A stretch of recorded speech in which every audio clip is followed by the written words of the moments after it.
Saudara-saudara yang terkasih dalam Kristus Yesus, selamat pagi. Selamat bertemu kembali dalam sapaan firman Tuhan hari ini, Selasa tanggal 3 Agustus tahun 2021. Jangan lewatkan satu hari dalam kehidupan kita tanpa bersekutu dengan firman Tuhan. Marilah kita berdoa. Kasih karunia Tuhan Yesus Kristus dan damai sejahtera dari Allah Bapa kiranya menyertai kita sekalian. Amin.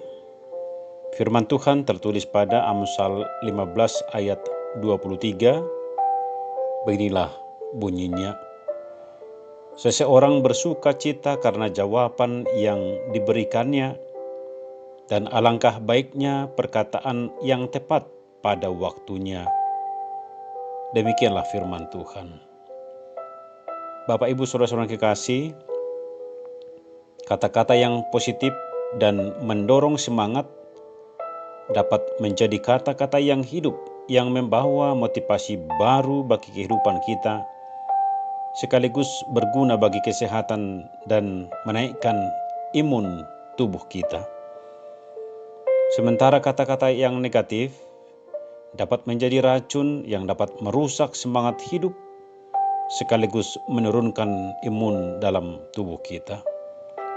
Mark Twain, seorang penulis novel yang sangat terkenal di Amerika Serikat, pernah mengatakan bahwa ia dapat hidup selama 1 bulan penuh hanya karena ia menerima satu pujian yang baik. Dari situ kita lihat bahwa perkataan mempunyai kuasa dan kekuatan untuk mengubah diri seseorang ke arah yang baik dan juga ke arah yang tidak baik. Ada sebuah kisah tentang Dr. Larry Crabb, seorang konselor Kristen, penulis dan guru Alkitab. Pada waktu mudanya dia menderita gagap, sehingga ia sempat merasa malu pada sebuah pertemuan sekolah. Suatu saat berdoa dengan suara keras pada sebuah kebaktian gereja, kegagapannya menyebabkan kata-kata menjadi kacau. Karena ia merasa akan ditegur dengan keras, Larry kemudian menyelinap keluar dari kebaktian dan memutuskan untuk tidak pernah lagi berbicara di depan umum. Di pintu keluar ia berhenti dan berjumpa dengan seorang pria yang lanjut usia yang berkata kepada dia, "Larry, ketahuilah apapun yang engkau lakukan bagi Tuhan, saya akan mendukungmu 1000%. Tekad Larry untuk tidak pernah berbicara di depan umum lagi langsung lenyap.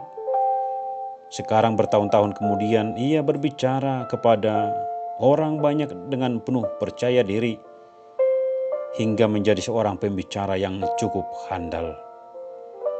Suatu kisah yang sangat berbeda dari kisah Larry adalah kisah Mao Zedong, yang dulunya seorang anak sekolah minggu, tetapi karena guru sekolah minggunya suatu kali mengatai dia sebagai anjing kuning, lalu dia meninggalkan ibadah gereja dan menjadi seorang komunis.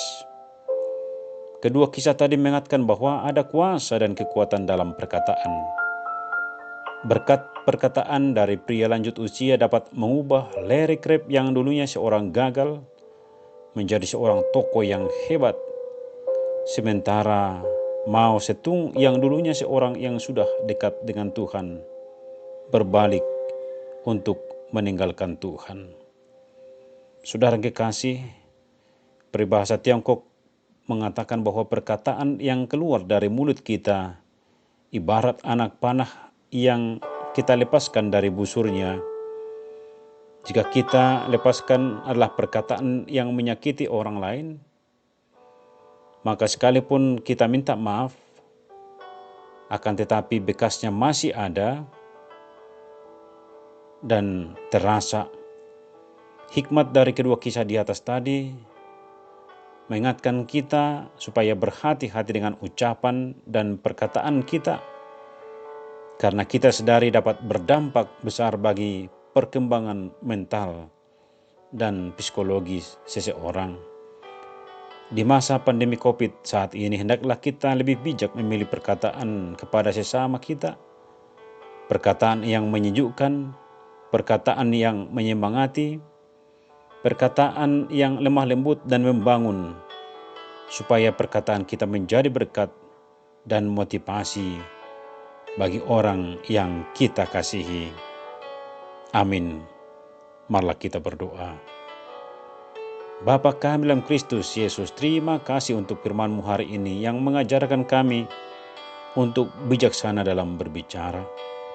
Berhati-hati dengan perkataan, agar jangan pernah perkataan kami dapat menyakiti hati sesama dan juga menurunkan semangat sesama kami. Akan tetapi perkataan kami yang kami katakan perkataan yang jernih, lemah lembut, hingga setiap perkataan itu dapat menjadi berkat bagi sesama kami. Kami berdoa untuk jemaat Tuhan hari ini.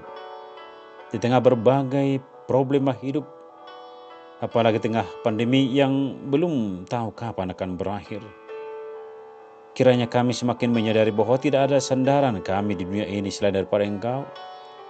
Banyak kejadian yang terjadi yang tidak bisa kami pikirkan oleh karena keterbatasan kami. Hendaknya menjadi pelajaran bagi kami bahwa pikiran dan kekuatan kami yang terbatas ini tidak bisa kami andalkan. Engkaulah yang Maha Kuasa, yang melebihi segala apapun di bumi maupun di surga.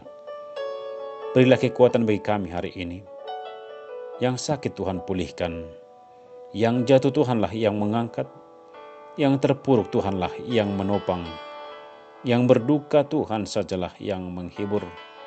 Di dalam pengharapan kami bahwa dalam Engkau badai pasti berlalu. Dalam Kristus Yesus kami mengucap syukur dan berdoa. Amin. Shalom. Tuhan Yesus memberkati.